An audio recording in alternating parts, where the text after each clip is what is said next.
উচ্চ মাধ্যমিকের ইতিহাস। উচ্চ মাধ্যমিকের ইতিহাসে গুরুত্বপূর্ণ যে সমস্ত সাজেশনগুলো হলো আজকে 8 নম্বর, 4 নম্বর এবং 2 নম্বর সব রকম সাজেশনই মোটামুটি আজকে দেওয়া হয়ে যাচ্ছে। তবে 4 নম্বরের সঙ্গে 2 নম্বর মিলেমিশে থাকছে। কিছু কিছু প্রশ্ন 2 নম্বরের মধ্যে 4 নম্বর ঢোকানো আছে, আবার 4 নম্বরের মধ্যে 2 নম্বর ঢোকানো আছে। ছাত্রছাত্রীরা বিশেষ সাহায্যার্থে আমি এই সাজেশনটি তৈরি করেছি। সোমনাথ টিউটোরিয়ালের পক্ষ থেকে তোমাদের ছাত্রছাত্রীদের 4th সেমিস্টার যে পরীক্ষাটি হচ্ছে, 4th সেমিস্টার যে পরীক্ষা ইতিহাসের, সেই পরীক্ষার জন্য বিশেষ সাজেশন এই কটি করলেই হয়ে। অন্যান্য বই ফলো করার দরকার নেই, তবে ছায়া প্রকাশনী বইটি যদি ফলো করো তোমরা সব প্রশ্ন উঠে পেয়ে যাবে। সেমিস্টার 4 যে সমস্ত প্রশ্নগুলি হলো সেই প্রশ্নগুলির মধ্যে পড়ছে ভারতের স্বাধীনতা সংগ্রামে নেতাজি সুভাষচন্দ্র বসুর অবদান, ভারত ছাড়ো আন্দোলনের একটি টিকা লেখো, 1946 সালে নৌ বিদ্রোহের কারণগুলি আলোচনা করো, অহিংস অসহযোগ আন্দোলন সম্পর্কে একটি টিকা লেখো, আলিগড় আন্দোলন সম্পর্কে একটি টিকা লেখো। এই যে প্রশ্নগুলি পড়ছে এই প্রশ্নগুলি প্রত্যেকটি প্রশ্নের মানই হলো 8 নম্বরের। যে কোনো একটি প্রশ্ন করতে দেবে, প্রত্যেকটি প্রশ্নের মান 8 নম্বরের। এবার 2 নম্বরে যে প্রশ্নগুলি পড়ছে, 2 নম্বর মানে 3 গণিতে 4 সমান 3 4 12 অথবা 4 গণিতে 5 সমান 4 5 20।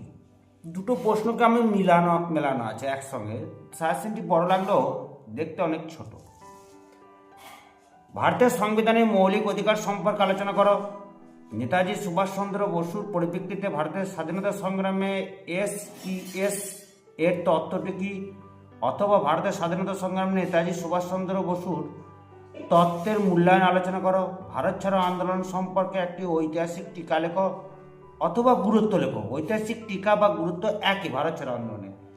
নেতাজি সুভাষচন্দ্র মাতঙ্গিনী হাজরা চিরস্মরণীয় কেন, আইন অমান্য আন্দোলনের নারীদের অংশগ্রহণ, এটা মোস্ট ইম্পর্টেন্ট, আইন অমান্য আন্দোলনের নারীদের অংশগ্রহণ। এবারে সাম্প্রদায়িক বাঁটোয়ারা নীতি, উনা চুক্তি, গান্ধীজির আরএন চুক্তি অথবা দিল্লি চুক্তি, দুটি একই। ডান্ডি অভিযান, লবণ সত্যাগ্রহ, আইন অমান্য আন্দোলন এর ঐতিহাসিক মুহূর্ত অথবা গান্ধীজি কেন লবণকে বেছে নিয়েছিল, সবকটি প্রশ্নই একটা। 9 নম্বরে যে প্রশ্নগুলো আছে সেই প্রশ্নটা সবকটা প্রশ্নই হলো একটি প্রশ্ন। চৌরি চৌরি ঘটনা অথবা গান্ধীজি কেন অহিংসা অসহযোগ আন্দোলন প্রত্যাহার করেছিলেন, অহিংসা অসহযোগ আন্দোলনে নারীদের অংশগ্রহণ, অহিংসা অসহযোগ আন্দোলনে কৃষক সমাজের অংশগ্রহণ, সশস্ত্র বিপ্লবী আন্দোলনে মাস্টারদা সূর্য সেনের ভূমিকা, জাতীয় কংগ্রেসের সুরাট অধিবেশন অথবা সুরাট অধিবেশনের গুরুত্ব, দুটো প্রশ্নই একই। 1940 সালে মুসলিম লীগের লাহোর অধিবেশন, মুক্তি দিবস কেন পালন করা হয়েছিল, মোহাম্মদ আলী জিন্নার 14 দফা নীতি, থিওডর ব্রেকের ভূমিকা অথবা দ্বিজাতি তত্ত্বের মোহাম্মদ স্যার সৈয়দ আহমদ খানের ভূমিকা, 1857 খ্রিস্টাব্দে মহাবিদ্রোহকে সামন্ত শ্রেণীর বিদ্রোহ বলা হয় কেন, মহাবিদ্রোহকে সামন্ত শ্রেণীর প্রথম স্বাধীনতা সংগ্রাম বা জাতীয় বিদ্রোহ বলা হয় কেন, মহাবিদ্রোহের শিক্ষিত বাঙালি সমাজের মনোভাব, মহাবিদ্রোহের ব্যর্থতার 4টি কারণ, মহারানী ঘোষণাপত্র। এই যে প্রশ্নগুলি দিলাম এই প্রশ্নগুলো তোমরা ভাবছো হয়তো অনেক বেশি প্রশ্ন, কিন্তু অনেক বেশি প্রশ্ন না। নতুন সিলেবাস অনুযায়ী তোমাদেরকে এই প্রশ্নগুলো অতি অবশ্যম্ভাবী, আর সবকটা প্রশ্নই হচ্ছে ইম্পর্টেন্ট। 3 নম্বরে পড়তে পারে, 4 নম্বরেও পড়তে পারে, আবার 8 নম্বরে পড়তে পারে। 8 নম্বরে যে কটা প্রশ্ন দিলাম তার মধ্যে একটি প্রশ্ন করতে হবে।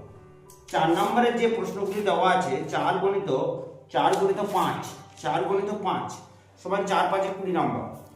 আবার 3 নম্বরে যে প্রশ্নগুলি দেওয়া আছে 3 গণিত 4 সমান 4 3 12 নম্বর, দুটোই কিন্তু মেশানো আছে। নতুন সিলেবাস অনুযায়ী বোঝা যায় না যে কোনটা কোন রকমের ধাঁচে পড়বে, তবে দুটো প্রশ্নই একই সিলেবাসে মেশানো আছে, দুটো প্রশ্ন একই পাঠ্যে মেশানো আছে। ছাত্রছাত্রীদের সুবিধার জন্য আমি প্রত্যেকটি প্রশ্ন একসঙ্গে করে দিয়েছি, কিন্তু 8 নম্বরে বাছাই করা যে প্রশ্নগুলির মধ্যে সবচেয়ে বেশি ইম্পর্টেন্ট হচ্ছে নেতাজি সুভাষচন্দ্র বসুর অবদান আর অহিংসা অসহযোগ আন্দোলনের সম্পর্কে একটি টিকা আর নৌ বিদ্রোহের গুরুত্ব সবচেয়ে বেশি ইম্পর্টেন্ট। আর যে প্রশ্নগুলি আছে 4 গণিতে 5 সমান 20, 3 গণিতে 5 সমান 3 গণিতে 4 সমান 3 4 12, সেই প্রশ্নগুলি সব প্রশ্ন মিশিয়ে আছে। 4 5 20 আবার 3 4 12 সেই প্রশ্নগুলি মিশিয়ে আছে। এই প্রশ্নগুলো সবচেয়ে বেশি ইম্পর্টেন্ট। তবে আইন অমান্য আন্দোলনের নারীদের অংশগ্রহণ তোমরা ঠিকঠাক করে লিখবে। এটি 4টি পয়েন্ট লিখলেই যথেষ্ট। সম্রাট টিউটোরিয়ালের পক্ষ থেকে আমরা জানাই সকল ছাত্রছাত্রী যারা 4th সেমিস্টার পরীক্ষা দিচ্ছে তাদেরকে অতি অবশ্যম্ভাবী স্বাগত। 4th সেমিস্টারের জন্য ইতিহাসের এই কটি প্রশ্ন করলেই উপযুক্ত, এর থেকে বেশি কোনো কিছু করা দরকার নেই। ছায়া প্রকাশনী থেকে তোমরা এই কটি প্রশ্ন সবই পেয়ে যাবে। ছায়া প্রকাশনী যে সহায়িকা বই আছে এইটা ফলো করলেই তোমরা সব প্রশ্নের উত্তরই হচ্ছে পেয়ে যাবে।